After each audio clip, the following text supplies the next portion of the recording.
আসসালামু আলাইকুম। যার নাই কোনো গুণ তাই হচ্ছে বেগুন। ছন্দ মিললেও কথাটা কিন্তু সত্য না। বেগুনের অনেক গুণ আছে, তার মধ্যে একটা হচ্ছে এর অসাধারণ স্বাদ। আজকে আমি দেখাবো কিভাবে বেগুন ভাজি করতে হয়। এটা খুবই সাধারণ এবং খুবই ইজিলি করতে পারেন আপনি। আসুন আমরা দেখি কি কি ইনগ্রেডিয়েন্টস আমরা ইউজ করছি এখানে। এখানে দেখতে পাচ্ছেন হলুদ, মরিচ আর লবণ। আর সাথে আমরা একটা জিনিস ইউজ করছি, ওটা হচ্ছে আপনি টমেটো কেচাপ। টমেটো কেচাপ যে কোনো টমেটো কেচাপ দিতে পারেন আপনি, অথবা টমেটো সসও ইউজ করতে পারেন। আর আরেকটা জিনিস আমরা ইউজ করছি, ওটা হচ্ছে গোলমরিচ। এখানটায় গোলমরিচ আমরা ক্রাশ করে দিব। সো ক্র্যাশ করে গোলমরিচ দেওয়া হবে। এরপর হলুদ, মরিচ, লবণ, কেচাপ আর দিয়ে গোলমরিচের গুঁড়ো দিয়ে আপনি ভালো মতো মেখে নিব।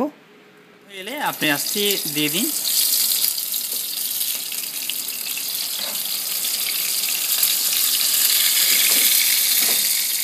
হয়ে গেল বেগুন ভাজি। দেখতে ভীষণ চমৎকার হয়েছে, খেতেও খুব চমৎকার। Thank you viewers, thank you for watching. Please subscribe for more.